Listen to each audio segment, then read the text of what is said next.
የኢትዮጵያ ትንሣኤ ሊደረግ ነው ሲሉን አባቶቻችን ደስ እንደሚለን ማለት ነው። ኢትዮጵያ ትንሣኤ አላት ሆይ? በደንብ እንጂ በደንብ እንጂ። እግዚአብሔር ደህናውን ዘመን አመጥቶ በጎውን ዘመን ይሰጣታል ብለን እናምናለን፣ ተስፋም እናደርጋለን። ደህና ዋላችሁ። እግዚአብሔር አሁን ኢትዮጵያን ተቆጥቷታል። 70 ዘመን የተቆጣቸው የይሁዳ የኢየሩሳሌም ከተሞች እንደነበሩ ተቆጥቷል። ቁጣውን የገለጸባቸው ዘመናት ብዙ ናቸው። በአክሱም ዘመን የነበረው ገናና ስልጣኔ ህዝቡ ሲበድል በዮዲት ምክንያት ወደቀ። ልመናቸውን ሰምቶ በነ ቅዱስ ላሊበላ በላስታ ነገስታት ኢትዮጵያን ዳግመኛ አስነሳት። እንደገና መልሶ በሙስሊም ሱልጣኔቶች ስትዳከም በነ አምደ ጽዮን፣ በነ ይኩኖ አምላክ፣ በነ አፄ ዘርዓ ያዕቆብ፣ በነ አፄ ዳዊት ገናና አደረጋት፣ አነሳት። እንደገና በግራኛ አመድ ወደቀች፣ በጎንደር ነገስታት አነሳት። በዘመን መሳፍንት ወደቀች፣ በነ ቴዎድሮስ፣ በነ ዮሐንስ፣ በነ ምኒልክ አነሳት።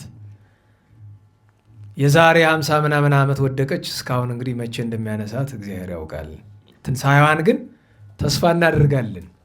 ለምን? የእግዚአብሔር ሀገር ናት። እግዚአብሔር እኮ ሁሉም የእግዚአብሔር ነው። አንዳንድ ሰዎች ምን ይላሉ? ኢትዮጵያ ከዓለም የተለየች ናት ወይ? በደንብ ነዋ። ደህና ዋላችሁ? እንዴት ዋላችሁ? በብሉይ ኪዳን እግዚአብሔር የሚመለክ ኢየሩሳሌም ብቻ ነው? ሌላ ቦታ አይመለክም? ኢትዮጵያ ውስጥ አይመለክም ነበረ? ንገሩኝ። በሮም ውስጥ አይመለክም ነበረ? ቅድስት ሳቤላ እስራኤል ውስጥ ነው እንዲህ ነው የተወለደችው ያደገችው የኖረችው? የት ነው የኖረችው? ሮም። ማንን ነው የምታመልክ? እግዚአብሔርን። ነገስታቱን ጣዖት አስትታ እግዚአብሔር እንዲያመልኩ ያደረገቻቸው እኮ እሷ ናት። ወለተ ሕርቃል። እግዚአብሔር የሚመለክ በኢየሩሳሌም ብቻ አይደለም፣ በእስራኤል ብቻ አይደለም፣ በብሉይ ኪዳን ግን ያም ሆኖ በብሉይ ኪዳን የእግዚአብሔር ማደሪያ የነበረች ማን ናት? እስራኤል ናት፣ ኢየሩሳሌም ናት፣ ለየት ያለችው ናት።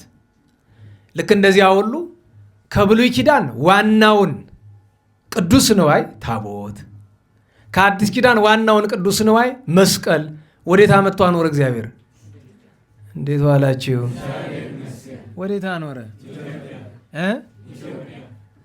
እና ታዲያ ይሄ በአጋጣሚ ነው? ለከንቱ ይመስልሃል? በብሉይ ኪዳን ከታቦተ ጽዮን ይከበራል፣ በአዲስ ኪዳን ከመስቀሉ ይከበራል። ለምን ይመስልሃል?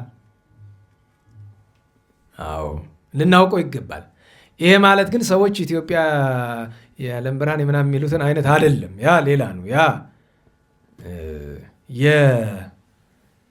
የእነንትና ማህበር ነው። ሲፈልጉ ኤልያስ መጣ፣ ሲፈልጉ ንጉሥ። እኔ ይገርማቸዋል ሰዎች። ማዝነው ምንድነው ታውቃላችሁ?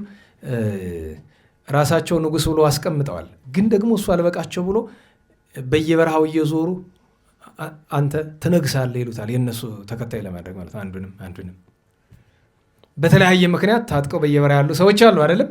እነሱን ይሄዱ ትነግሳለህ። እንደዛ ብሎ ስንት ሰው አበላሽተዋል። ትነግሳለህ ያለ። እንዴት ዋላችሁ?